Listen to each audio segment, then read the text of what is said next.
नमस्कार, मी पंकज आत्माराम राऊत, राहणार वसई, पापडी भंडारवाडी।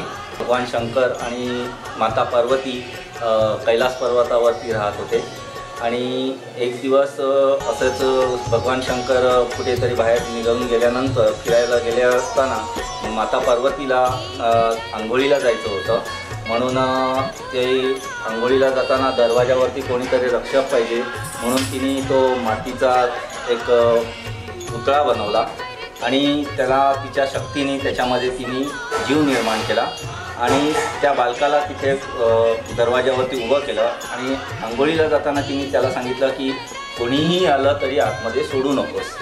आणि त्याच्यानंतर ती आंघोळीला गेलेली असताना थोड्या वेळानंतर भगवान शंकर आणि त्यांचा वाहक नंदी तिथे आले आणि ते आतमध्ये जायला लागले। त्यावेळेला भगवान शंकरांना त्या बालकाने अडवलं आणि सांगितलं की इथे तुम्ही कोणीही मला आतमध्ये सोडायचा आदेश नाही आहे। ते म्हणतात माझं हे शयनदृष्ट असतानासुद्धा तुम्ही मला जाऊ देत नाही, म्हणजे तू कोण आहेस?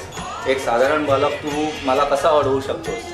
तू मला ओळखत नाहीस का? हे माझंच घर आहे। तेव्हा त्यांनी सांगितलं की मला आदेश आहे मातेचा की कुणालाही आतमध्ये सोडू नकोस। परंतु भगवान शंकरांनी ते काही न ऐकता त्याच्यावरती त्रिशूळाने वार केला आणि त्याचं शिर शरीरापासून वेगळं केलं आणि तितक्यामध्ये माता पार्वती तिथे आली आणि तिने पाहिलं तर तिने ज्या बालकाला हे केलं होतं रक्षक तो मृत पडला होता आणि तेव्हा ती खूप तिला दुःख झालं आणि तिचा संताप झाला की भगवान शंकरांना शाप देणार होती, परंतु इतर देवतांनी त्यामध्ये हस्तक्षेप केला आणि त्यांनी सांगितलं की असं काही होणार नाही आहे। तेव्हा भगवान शंकरांनी नंदीला आदेश केला की आत्ताच्या आत्ता जा आणि जो कोणी तुला प्रथम प्राणी दिसेल, जो कोणी समोर दिसेल त्याचं शिर घेऊन ये। आणि ते करत असताना त्यांना प्रथमच एक हत्तीचं बालक दिसलं आणि नंदीने त्यांचा तो शिर घेऊन आला आणि ते शिर त्या मुलाला बसवलं। ते शिर बसवल्यानंतर त्यामध्ये प्राण आल्यानंतर आता त्याचं नाव काय ठेवायचं म्हणून गज म्हणजे हत्ती आणि आनंद म्हणजे शिर, तर हत्तीचं शिर म्हणून त्यांचं नाव गजानन असं पडलं। त्यानंतर भगवान शंकरांनी असं सुद्धा सांगितलं की ह्यापुढे जेव्हा जेव्हा म्हणून आपल्या संस्कृतीमध्ये काही शुभ कार्य होईल त्याच्यामध्ये प्रथम स्थान हे तुझं असेल आणि तुझं पूजन केल्याशिवाय पुढे कार्याला सुरुवात होणार नाही।